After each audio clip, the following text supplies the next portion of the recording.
Threw a perfect pass from the 32. Play action fake. Going to get Kelce involved. Yes. Here goes Kelce with his first reception down to the 12-yard line. You are listening to KC Sports Network, the #1 podcast network for today's Kansas City sports fans. With former players from your favorite teams, informed perspectives, and former insiders, this is the place for you. KC Sports Network is proudly presented by Emprise Bank, your partner in possible.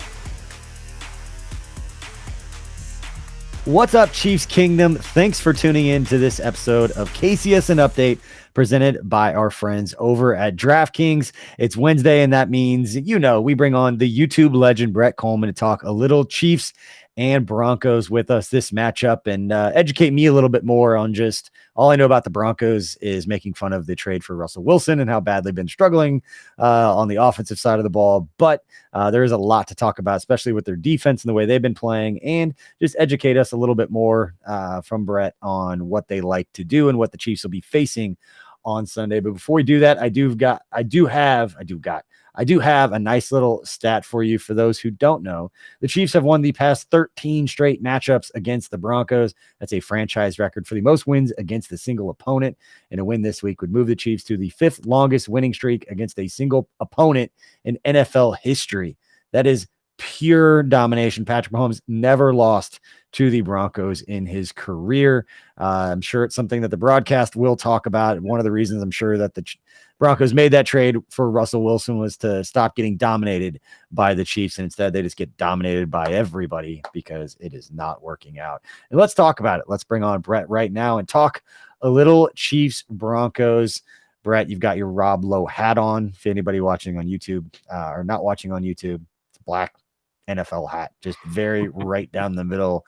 I don't root for anybody in particular because I root for everybody equally. That's what that hat is telling us. You know what? We're just going to skip right over the Bengals game, aren't we? We're just completely ignoring that one existed. Huh? Oh, yeah. We talked about it so much. We'll get your high level thoughts. I'm not going to add a lot because people listening to this probably heard me talk about it. But what were your impressions from that game? I'll suffer through this again. They're going to meet again.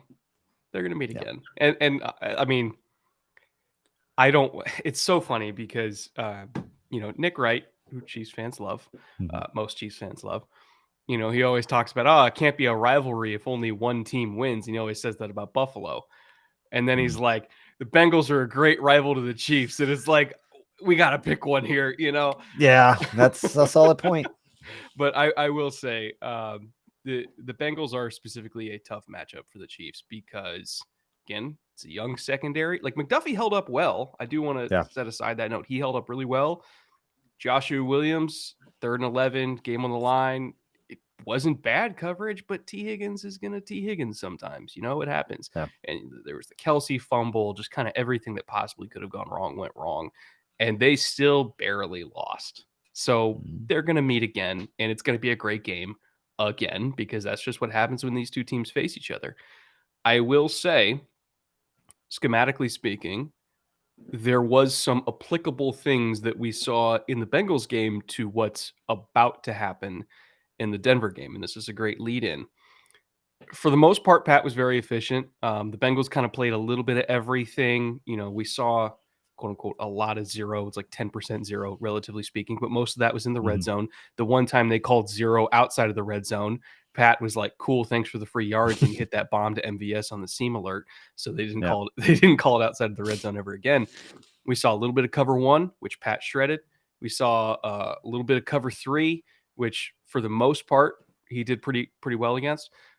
We didn't see a whole lot of quarter half, but when they played quarter half, they did it very well against Kansas City. And you remember that dropped interception, right? Where he's kind of running around and he throws it up, just kind of heaves it. It was like first down or something like that.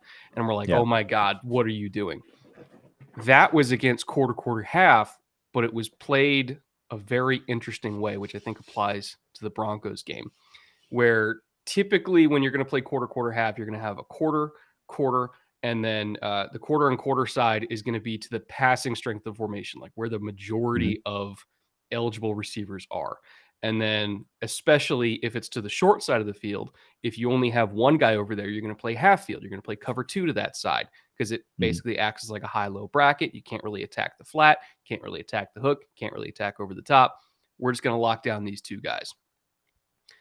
The Chiefs tried to attack that look by motioning at the snap with Sky Moore and kind of doing the same thing that Miami does, where they try to get you to communicate as the ball is being snapped to flip sides of the field and flip where the quarter side is and flip where the half side is. And so Sky Moore wheeled up at the snap, and his read is if I get a cloud corner because they're staying in cover 2, I take off on a fade, we get a 2-on-1 in the safety. That's a touchdown. That is straight up a touchdown if they don't adjust. They adjusted. As soon as the motion was coming, you saw the safety and the corner communicate. It's like, hey, we're quarter side. Other side is half. They played it over the top on the quarter side. And Pat was looking because there was kind of like a pin and then a big post. Pat was looking at the pin and he saw the safety kind of back off into a deep half. And he's like, uh-oh, that wasn't supposed to happen. And then he comes back to the quarter side and he saw that inside quarter player playing over the top of the big post. He's like, uh-oh, that wasn't supposed to happen either. And then he's kind of running around. He's like, well, it's half. They're kind of splitting. Maybe I can fit that ball in there. And he absolutely could not that late, not from that far. And the pick was dropped. That to me was a very interesting schematic adjustment where they tried to scheme themselves into a 2-on-1 against quarter half. And the defense was completely unfazed and they just flipped the sides instantly. Guess who plays quarter half more than almost anybody? It's Denver. They're third in the league in that. They call it 17% of the time, which is a lot by NFL standards. You're going to see it a lot this week too, and it's going to be to passing strength. It's going to be based on boundary. They're going to call it different ways every single time. That's why they're so hard to beat over the top, is because you're not entirely sure which way they're going to play it because it looks the same before the snap every single time. There's 2 high safeties. You just don't know which one's half and which one's quarters. That battle is going to be fascinating. And so I think what we're going to see from the Chiefs is instead of playing 3-by-1, we're going to see a lot of 4-by-1 because then like I'm talking like trips and then with the running back as like a fast 4 option in the flat, because then regardless of if you're playing quarters that side, there's going to be somebody there. And then they're going to have like, whether it's Travis or Juju, whoever on the backside is the 1-on-1, whoever they feel can win most over there. So that Bengals game, I think, informed a lot of things because that defense that Denver plays a lot worked against them. And I think Denver's going to play it even more than they usually do after watching that tape. It's fascinating where this discussion is going to go because I'm curious if, and Andy Reid has an answer for everything. There's an answer offensively for that coverage and the way that they're doing things. Just like the defense always has an answer, there's always a hole in it. We could be seeing, based on what you're saying, if this plays out, we could be seeing a preview of how the Chiefs are adjusting to what the Bengals did to go up against the Broncos, to where if these 2 teams meet in the playoffs, however they adjust to that coverage and what you're talking about could be then what we see when the Chiefs and Bengals meet again in the playoffs. Like, okay, we figured out where we were out leveraged, where we were not strong, where we did not have an answer in that moment for it. Maybe that's what we see against the Broncos. Is that a fair assessment? This game is, I think, their dry run of how they're going to approach January. Because a lot of the teams that are going to be there in the playoffs, they're going to run this because you can't run cover 1 because they're going to kill it. You can't run cover 2. At least you can't run it a lot because they're going to kill it. So, I mean, you could try quarters, but it depends. It's like MVS gets loose one time and that's a touchdown. So what do? You play quarter half, which is it's not very common, but more common coverage across the league this year than it ever has been before. We're seeing a drop in man and a rise in quarter half because it answers a lot of those problems. This game and the subsequent game against Denver is going to be their dry run for how they handle it. And everything they put on tape in these 2 games, we know they're probably going to win. Denver's terrible. But everything they put on tape is going to matter a lot in about a month because this is the coverage against them. Fascinating. And I'm going to go back. The cover 0 like deep shot to MVS. Could we just go ahead and assume that the hot route for Patrick Mahomes in those situations is just the deepest pass available?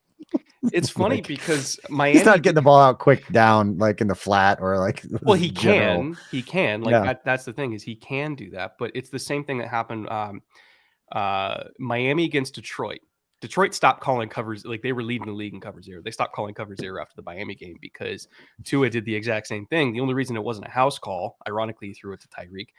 And everybody's like, ha, ha, ha, he underthrew Tyreek. And it's like, well, he underthrew Tyreek because they messed up the blocking assignment. They took the outside guy instead of the inside guy. So Tua didn't fully have time to like really uncork that thing. But Kansas City blocked it correctly. And so Pat was able to get just a tiny fraction of a second more to get more juice on that. But that's what we're seeing teams do, is instead of trying to rely on the screen game and have people rally and tackle, instead of trying to rely on like bang eights and stuff like that, they're just like, just go, because the DBs are trained that when you're 10 yards off, they're not expecting a deep ball. So their hips are pointed at the line of scrimmage.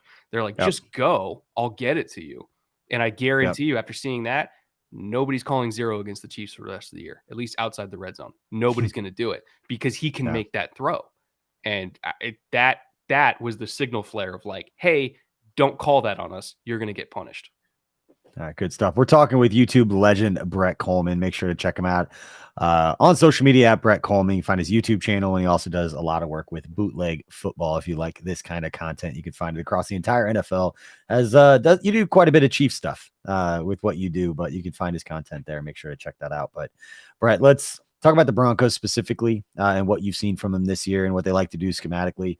We'll say the second half or the second part of this show for dunking on Russell Wilson. And I'm just gonna make a lot of jokes and you're going to be like, I want to talk about serious stuff. Like, yeah, but it's the worst trade in NFL history. Cause I know you like those hyperbolic statements like that. So let's start on the defensive side, where the Broncos have been pretty good this year, even after trading Bradley Chubb. I mean, they rank in the top 5 in the NFL in a lot of the key statistical categories for that team. And they've I think I looked this up, only given up more than 20 points 3 times this season, the Broncos, and yet they're 3-9, which tells you all you need to know about how the offense is going. For their defensive schematic stuff, I know you're talking about quarter, half, but in general, where are the key points? What should Chiefs fans be watching for when the Chiefs offense is out there, about what Denver likes to do, and who are the key guys there you got to watch out for? Well, they're very good in the red zone, and they're very good situationally on third down. They actually drop in quarter, half on third down, and they go up in man coverage. In terms of third down calls, they're 31% man, which when you have the DBs they have, you can get away with. So I would say specifically look for that on third downs, is they're gonna match up and say, go ahead and beat us. Yeah. Whether or not the Chiefs have a good day on third down, I think will depend a lot on MVS just win once down the field. Sky, just give us a couple. Kadarius, and if he's out there, he's back to practicing. So I think I saw a report earlier since we've been recording this that the Chiefs should have everybody practicing this week. So that's a good sign for Kadarius Toney. We talk about man coverage. He's a man beater in that way with what they like to do with him. And I thought that was not going back to the Bengals, a little side note here, that was one of the interesting things about the Bengals. It seemed like there was a chunk of Andy Reid's playbook that he could not use because he did not have a player out there with the skill set. And it may have been one of the only times that I remember in the 10 years that Andy Reid's been here that he hasn't had that jet sweep option, where it's McCole Hardman the last couple of years, and there was Tyreek Hill, and before that it was DeAnthony Thomas, and then Kadarius Toney obviously not playing that game last week either. It felt like a lot of those things that the Chiefs like to do, or at least packages that they have at their disposal, they couldn't do because they didn't have a skill set to be as effective as any one of those 4 guys has been. But yeah, sorry, get back to what Broncos like to do. And I know, if Patrick Surtain Jr. is not a household name yet, he should be, because he is a stud. Pretty much the only time that they get out of the quarter halves. Well, I should say they do run quarter half on third down, but only in long yardage situations where there's time to rally and tackle. Anytime you get under 7 yards to go, they are a 1% coverage call team on quarter half. Like, it drops to basically nothing. And then it goes for man specifically, it's up to 32%, a little bit more, but they play a lot of cover 3 on third and medium. So it's still going to be tough to hit those shots because how they play cover 3, again, they start out in too high and they rotate down and they cut the crosser. There might be a little bit of hay to be made in the seams if we get a 3-by-1 call against cover 3 and 3rd and medium, and then you take your fastest guy, which would be MVS. You run him as the number 3 on that kind of deep cross they used to do with Tyreek, just to draw the deep safety and then the safety that cuts it over the top. And then you try like hell. They're very disciplined. It's going to be tough to hit like in that backside seam with whether it's Sky, Juju, Kadarius, Travis, whoever. Honestly, you'd probably put Travis isolated with Surtain on the backside to take him away. And then you draw 2 on the deep cross, and then you try to work that seam on the backside. That's how I think they're going to try to move the ball on like 3rd and medium situations. I would say getting to 3rd and medium, that's going to be Isaiah Pacheco's job. Like, we're not looking for a big day here. Just get us manageable 3rd downs, because anytime, again, we're 3rd and 7, 3rd and plus. That's when we're going to see all of that really, really tight match zone coverage. They tackle really well. That's going to give an extra beat to the pass rush, which has been pretty good. That's really the battle here. And then in the red zone, somebody's got to just go win, because that's when we start to see a little bit more aggressive press coverage. Like, somebody has to be able to beat, like, not just Patrick Surtain, but all their corners. Somebody has to be able to win in the red zone, or it's going to be field goal, field goal, field goal. And even though I still think the Chiefs would win in that scenario because their offense is horrible in Denver, it would make the game a lot more frustrating than it absolutely needs to be if they can't win in the red zone. So those are the 2 things. Get to 3rd and 6 or less so that you can bait out more of the cover 3 and man coverage stuff. Get them out of the quarter half they love, and then just call something funky in the red zone to just steal a couple touchdowns there. And you got yourselves an easy win. You're speaking Andy Reid's language. Maybe we'll get Colin Saunders back out there. I'll never forgive Sean McVay for calling a timeout when Colin Saunders was out there. Because he was getting the ball. Oh, yeah. Because they called timeout, and then he wasn't back out there. And they were completely different formation. It was like, man, I almost wanted to text Colin and be like, I'm so sorry. It was your time to shine. And McVay just snatched it away from you. But before we move on to the offense, a lot made. Bradley Chubb getting traded. And you talk about the pass rush being pretty good. Who are the guys up front? Because it's the only time that Patrick Mahomes, whenever he's not comfortable, it's the same for any quarterback in the NFL. But who up front for the Broncos should the Chiefs be worried about? Because you and I we're not going to talk about it on this show. We're going to have a whole nother episode about Orlando Brown Jr. But if the Chiefs are getting beat up front, who's the most likely reason why on the Broncos defensive front? I mean, it's hard not to bring up the Orlando Brown stuff, because literally the Chiefs tackles are the top 2 in the league in terms of giving up pressures. So like it's hard. It's hard. So I just didn't want to make the entire episode. I get it, Orlando but I Brown, will because we've done that. It's kind of what Matt and I did on Monday. Him turning down that contract was the best thing that ever happened in KC. Can I just say that at least? Because like, if you're leading the league and giving up pressures and making $25 million a year, that's a problem. So maybe they kind of dodged a bullet there. Now Pat is having to run from those bullets, obviously, but it hasn't been good. I would say in terms of difference makers up front for Denver, though, Draymond Jones has been a monster for them on the interior. Baron Browning, I really don't want to compare him to Von Miller, but physically speaking, in terms of just pure burst and bend off the line of scrimmage, he and Vaughn share similar qualities there. Now, he's not as refined as Vaughn. I don't think he's necessarily as strong as Vaughn. He might be able to get there eventually. But in terms of just like causing problems with speed and bend off the edge, you put him on Wiley one-on-one on those 3rd and 7 situations where we're playing all those match zones in the back half, and you got no time because Wiley's getting roasted off the snap. That's what causes such a big issue there. And then DJ Jones has been really good for them too this year. But I would say Draymond Jones and Baron Browning are the 2 that they're tough to handle. They're really tough to handle. Yeah. We haven't talked about Justin Simmons yet, but Justin Simmons is a stud. Oh, yeah. Justin Simmons, safety, is a stud. And I don't know what his health situation is, but K'Wan Williams, also a very good player. All right, let's go to the other side of the ball. I want to hear a little bit more reason why Russell Wilson and the Broncos are so bad, because I just like talking about the trade and it not even being hyperbolic. We talked about it on the last show. I was just doing outside the trenches. Going to go down as it's in the conversation for worst trade in NFL history as we sit here right now. It's got to be in that conversation. I know recency bias, but Oh no, it is. It's bad. Very it's bad. Horrible. It's horrible. And what do they do going forward? It's going to be a fascinating offseason discussion, and it's fun for Chiefs fans to talk about. As much as they've dominated the Broncos, and there were people out there, including one of our hosts on our network, Nick Leckie, thought the Broncos were going to win the division this year, and he has consistently owned up to it. Besides just the obvious, anybody that can watch, like they're not scoring points, they're not moving the ball. What in your mind, the way that you watch things, has been the biggest reason why it's been so bad for the Broncos offensively this year? It's fascinating to me, and I've been trying to work through this the entire year because it's hard to pinpoint just one problem. Sometimes the receivers are dropping some really good passes that Russ actually does throw. Sometimes Russ ain't throwing good passes. Sometimes he's missing dudes wide open, or he's missing reads. Like there's been multiple games where it's like, Russ, you're a 10-year veteran. How are you not just seeing man coverage and throwing the rub on the goal line for the touchdown? Like what are we doing here?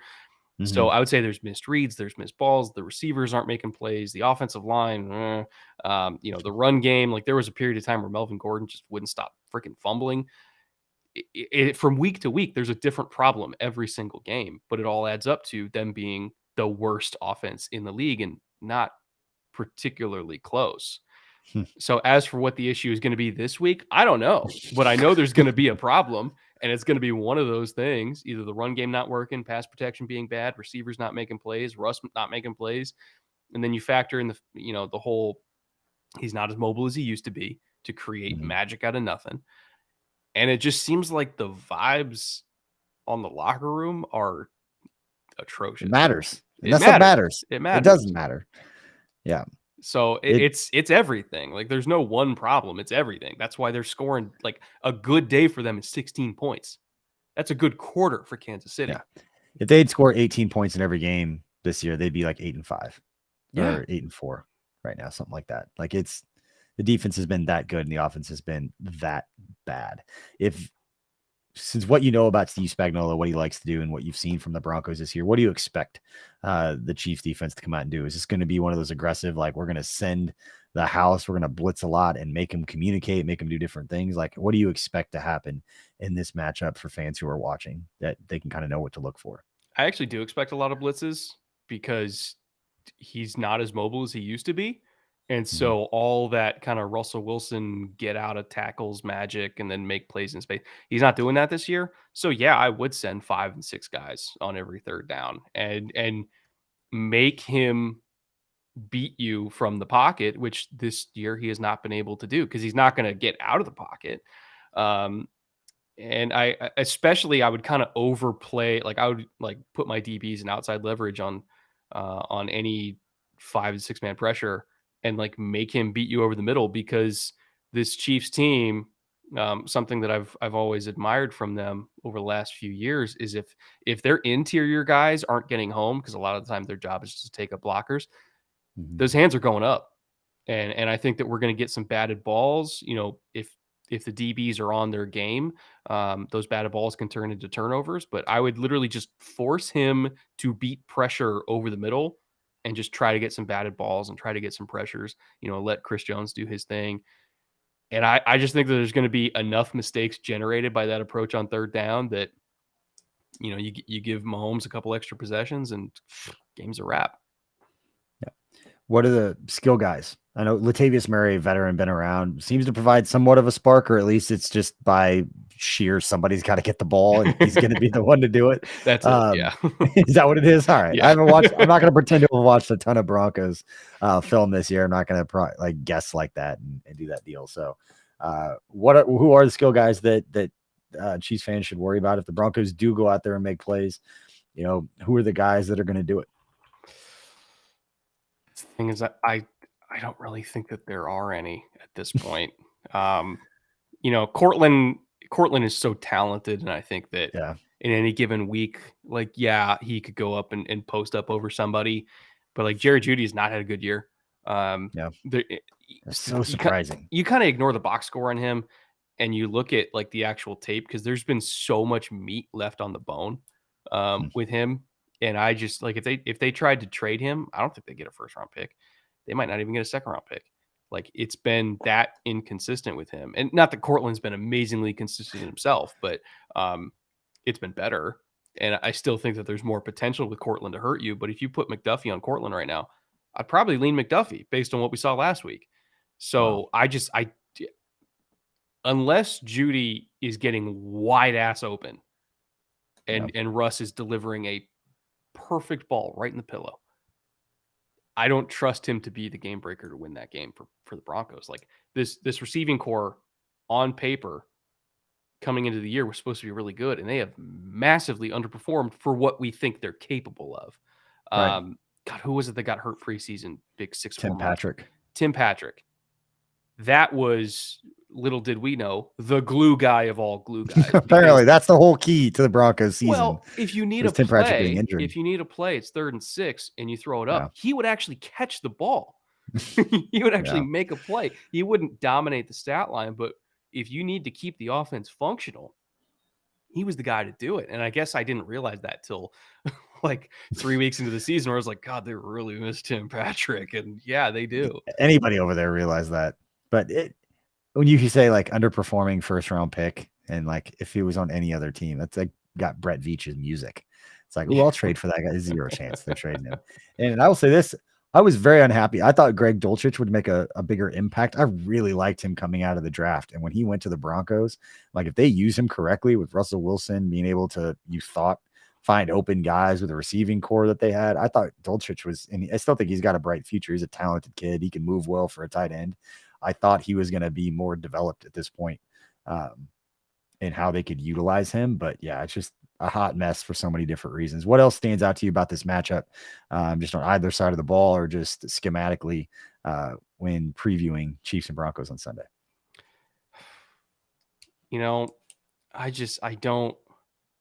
I don't see a path for a win for Denver unless it's, and again, knock on wood, this isn't wood, but knock on particle board, whatever that desk is made of.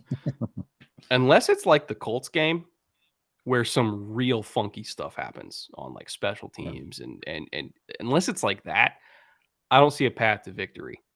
Because schematically, obviously the defense matches up pretty well against Kansas City, but the offense for Denver is so bad that I expect the Chiefs to get enough possessions to just brute force their way to a win.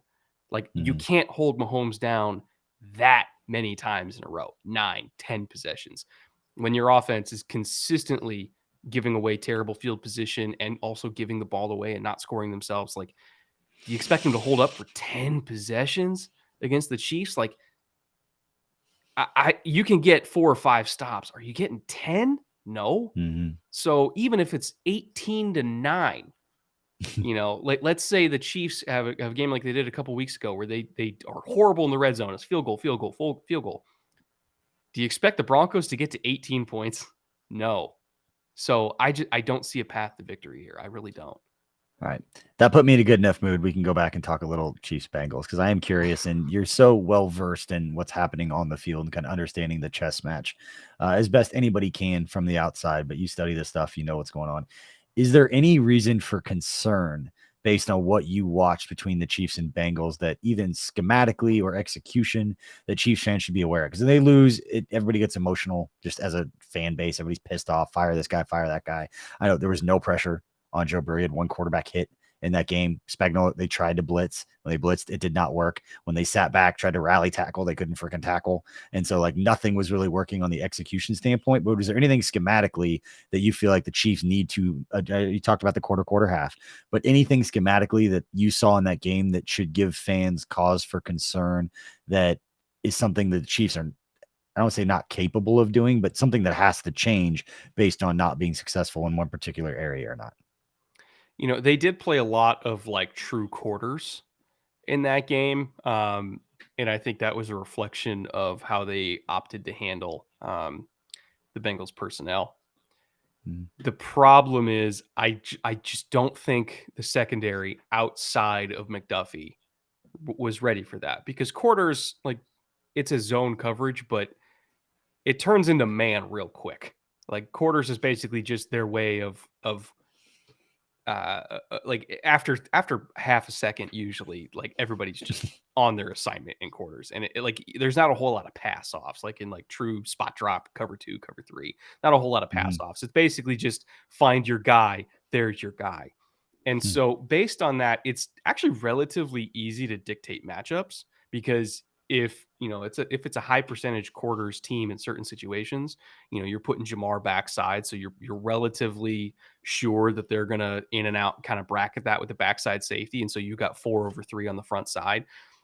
You're relatively certain that there's only a certain number of trips checks that they can have, and so you can kind of dictate matchups based on motion, based on formation, everything like that. So if you think that T. Higgins versus Joshua Williams is your ticket to the promised land, you can kind of force that matchup if you really want to. Whereas with man, when you're locking guys based on who you think can handle who, it's a little bit different. And so I would be very intrigued to see if they go back in the inevitable rematch and they say, hey, they were kind of, using some pre-snap tricks to force us into some matchups that we really didn't like, or kind of, use pre-snap tricks to get us into some leverage that we really didn't like, which can happen against quarters as well. Maybe we just either stick to more spot drop stuff, which is also, it's not ideal, but if you're not getting the matchups you want, it might be necessary. Or maybe we just play more cover 1 and we trust our corners, specifically, we trust McDuffie to do a lot better than, say, Fenton did last year, where he would get posterized 2 or 3 times. It's like, maybe we trust our guys to do that and play the matchups rather than play the scheme. It sounds super risky against Cincy. It sounds suicidal against the Bengals because they have a really good receiving core, but it might be the only way to survive. And I'm fascinated to see what they do in the rematch, because we're probably going to get one. Yeah, that's cool. I if you heard Travis Kelce on his podcast, he would like a rematch between those guys. And I'm actually think from a messaging standpoint, I think it's great. And I like the fact that you play them in the playoffs, whether it's divisional, hopefully not wild card, hopefully they get the 1 seed, or if it doesn't match up, or they have to go like Tennessee, Cincy, Buffalo. Like, gonna suck. But I do want to ask you about that, because some news came out today, but now before we started recording, that Von Miller done for the year. I know they were your pick to win the AFC, being completely honest here, and which is fine. Coin flip at that point, if we're being honest, and Chiefs fans being as honest with themselves as they can. Very good football team. Does that change your thoughts on what's going to happen in the AFC now that we're sitting here through 13 weeks, sitting here in week 13? How could it not? No. How could it not? Because it's not just Vaughn. Like, the Bills in general have been super banged up this year, all over, especially on defense. Like, they were one of the healthiest teams in the league for like a 5-year stretch, because their sports science program is like top notch in the world. And they were very durable overall. And it just all collapsed this year for a variety of different reasons. But how could Vaughn not being on the field not affect my opinion of where the AFC standings are right now? Like, I get it. They're 9-3. They're in the chase for the 1 seed, but they're only a game ahead of their own division rival, Miami, who already beat them. They're only 2 games ahead of the Jets, who are a better team than they're given credit for. Zach Wilson is Zach Wilson, but like, the Jets are not a pushover. The Chiefs are also 9-3, and they just need 1 loss to kind of get into that 1 seed. And then the Bengals, I wouldn't even consider them a snake in the grass anymore, but they're only 1 game back themselves. So like, the Chiefs kind of have to win out to keep ahead of the Bengals, who, if I recall correctly, the Bengals still have another game to come up against Buffalo too, in a couple weeks. So like, all these contenders are clashing here. And if the Chiefs slip up 1 time, then the Bengals will have tiebreakers over Kansas City and over Buffalo. And also, I think over Miami too, actually, now that I think about it. So and since he's got the Bills, they've got to play the Bills and the Ravens. So since his schedule's not that easy, of all of the teams vying for the 1 seed, the Chiefs have the easiest path. We just got to win. Talking about some other. They just got to win the games. Seattle is a match. They've got Denver twice. They've got the Raiders. They've got the Seahawks, And then one other matchup, and I'm forgetting off the top of my head. I'll look it up here real quick. Everybody listening is like, hey, it's such and such. The Texans.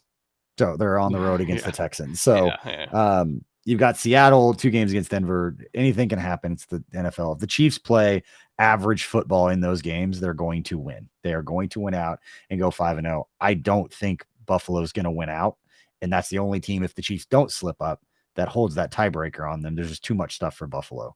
And since everybody else, these teams got to beat each other. Same thing with Miami. They're playing against, and the Jets, like you said, getting in the mix. So teams are all going to beat each other up. Somebody's got to win. Somebody's got to lose. And as long as they can all beat each other at an even pace, then the Chiefs should be all right to get that 1 seed. But I actually like the fact that when they have the rematch, that everyone's going to doubt the Chiefs. I think that'll go in their favor going into that playoff game. If that's the case, hopefully it's an AFC title game. I kind of like the fact that even if the Chiefs are at home, no one's going to expect the Chiefs to win that game. I think that'll be good for these guys. I might just because I don't know. Again, we're assuming just based on the Bengals path, because they still got to play Buffalo. They got to play Baltimore. They got to play Tampa. Not that Tampa's great this year, but I don't know. Tom Brady gives me the heebie-jeebies. Their path is considerably more difficult. So at this point, if I had to choose, I would expect the Bengals to be going to Kansas City. And I'll tell you what, Arrowhead's loud, but if the boogeyman is in town in the AFC Championship game, who knocked him out last year and beat him 3 times in a row, everybody's leaving that stadium deaf. And I would expect Kansas City to win.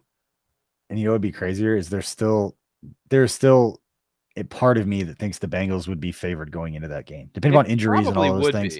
Yeah. So if you're talking about all the things you just mentioned and they're the underdog at home, there is nothing more dangerous than a pissed off Patrick Mahomes, and he's pissed. They had a 26-game win streak going in November, December. You don't think he's mad about that? Yeah. And the annoying thing to me about the game on Sunday, we've talked about this a lot, but what was said and on social media and what Justin Reed said going into that game is like you kind of acted like the bully and then got punched in the mouth is philosophically how I felt like that game happened. They didn't really have an answer for it. Cincinnati was talking, Jamar Chase gets the flag. Like they never really answered back. And granted, the narrative would probably be different if the Chiefs had made 2 or 3 more plays and won that game. It'd be a little different. But at the end of the day, for all the reasons that we just talked about, it can't be a rivalry if you're not winning. There's a kryptonite for the Chiefs right now. And I look forward to the matchup. I want it to be an AFC title game at home where they're not favored, where the Bengals are favored going in because the ratings would be insane. Oh, I can't wait. It would be beautiful. All right. Before we let you go, again, is Brett Kollmann, the legend. Brett, what are you working on? Where can people find your stuff and what do you want to promote? I'm working on a video right now on Cover 5, and maybe there are some listeners. Well, I'm sure if they watch KCSN, they've heard of it before, but maybe there's some listeners that are like, what the hell is Cover 5? Cover 5 is basically just coaching lingo in the Sabanese tree for Cover 2 man. And I'm making that episode because I mentioned Cover 5 in a previous thing that I did on Mike White. And everybody's like, what the hell is Cover 5? And I was like, oh, that's not a common term. I should do something on that. So I'm basically doing an episode on Cover 2 man, why it's called Cover 5 by that Saban tree, when you call it, what's good against it, and then putting to rest once and for all what the hell it actually is. All right. Good stuff. Now, before I let you go, because I know you said that it was going to change your opinion, as you stand here today, who do you think represents the AFC in the Super Bowl? I'd lean KC. I think the playoffs go through KC just because I don't think they lose again. So 14-3, they're getting healthier. I think that they were so close to beating the Bengals, and there were some kind of wonky things that happened that made them lose.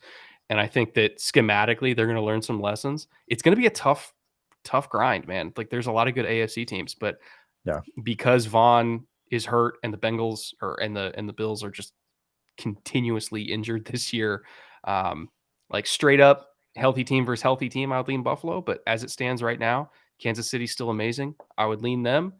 And is it wild to think the Andy Reid Bowl, Kansas City, Philly in the Super Bowl in Arizona? That'd be beautiful for so many different reasons. That would be amazing. It'd be a lot more fun than like Chiefs Dallas. Like, oh God, I would hate that. That would be insufferable. Yeah.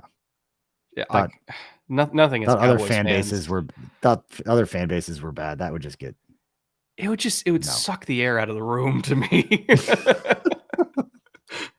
It's like, I don't know. I just think the Chiefs are a much more interesting team. And I think the Philly's a much more interesting team. Yeah.